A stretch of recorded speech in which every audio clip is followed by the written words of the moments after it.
घने अंधेरे में लहरों से टकराती एक नाव तेजी से आगे बढ़ रही थी। रफाई ने अपनी डायरी बंद की और आगे बढ़ा। शटर आइलैंड की तरह यह भी एक अलग थलग पड़ा द्वीप था, नूर असाइलम। इस जगह का नाम सुनते ही लोगों की रूह कांप जाती थी। यहाँ सिर्फ वे मरीज रखे जाते थे जो या तो बेहद खतरनाक थे या फिर जिनके पास कोई गहरा राज था। लेकिन रफाए को जो केस दिया गया था वह किसी और ही स्तर का था। एक रहस्यमय गुमशुदगी। आयला, अ मिस्टीरियस गर्ल। वह एक दिन अचानक असाइलम से गायब हो गई थी। कोई यह मानने को तैयार नहीं था कि वह कहाँ गई। हॉस्पिटल के रिकॉर्ड के अनुसार वह अब भी वहीं थी, लेकिन न तो किसी ने उसे देखा, न ही उसका कोई अतापता था। जैसे ही रफाई ने नूर असाइलम की चौखट पार की, उसे महसूस हुआ कि यहाँ कुछ तो अजीब है। हर कोई कुछ न कुछ छुपा रहा था। डॉक्टर टालमटोल भरे जवाब देते, वार्डन बार बार कहता कि वह जल्द से जल्द अपनी जांच खत्म करे, और मरीजों की आंखों में एक अजीब सा डर झलकता था। एक बूढ़े चौकीदार ने सिर्फ एक ही वाक्य कहा, अगर आयला को समझना है तो सपने देखना सीखो। रफाई को यह बात अजीब लगी। सपने और हकीकत में क्या संबंध हो सकता था? लेकिन जैसे जैसे वह तहकीकात में आगे बढ़ा, चीजें और भी उलझती गई। रात का डरावना एहसास।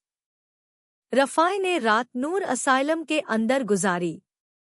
हर जगह बारिश की बूंदों की आवाज, अंधेरे में हल्की हल्की चीखें, और घड़ी की टिक टिक बढ़ती जा रही थी।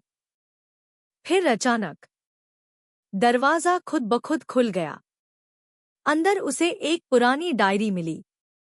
जब उसने डायरी खोली तो हर पन्ने पर सिर्फ एक ही वाक्य लिखा था, मुझे इन लोगों ने कैद नहीं किया, बल्कि यहाँ छुपाया गया है। इस एक वाक्य ने रफाई के अंदर बेचैनी बढ़ा दी।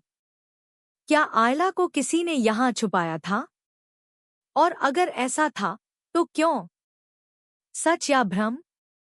रफाई हर दिन नए सुराग के करीब पहुंचता, लेकिन नूर असाइलम उसे एक अजीब से जादू में बांध रहा था। एक दिन उसे एक आदमी मिला, एक पुराना डॉक्टर, जिसने कहा कि आयला इस दुनिया में नहीं रही। वह मर चुकी है और इस असाइलम से कोई नहीं बच सकता। लेकिन जब रफाई ने सीसीटीवी रिकॉर्डिंग देखी तो एक चौंका देने वाली बात सामने आई।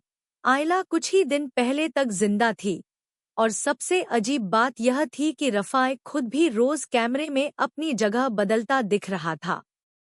जैसे कि वह वहां मेहमान नहीं था, बल्कि कब से उसी जगह का हिस्सा था।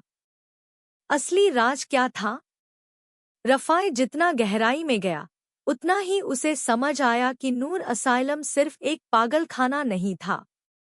यह जगह उन लोगों का कब्रिस्तान थी जिन्हें दुनिया ने भुला दिया था।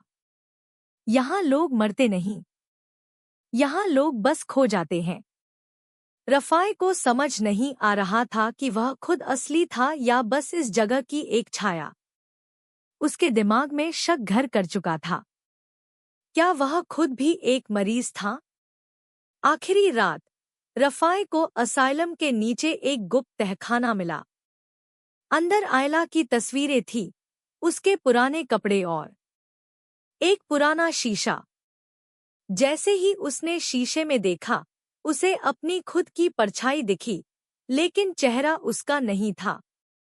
यह तो वही डॉक्टर था जिसने कहा था कि आयला मर चुकी है। अंत सच से पर्दा। रफाई की सांसें तेज हो गईं।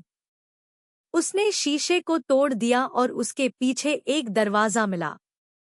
लेकिन अंदर कुछ नहीं था, सिर्फ अंधेरा। अब सवाल यह था, क्या आयला सच में इस दुनिया से जा चुकी थी? क्या नूर असाइलम सिर्फ एक पागलखाना था या किसी और ही तरह की जगह?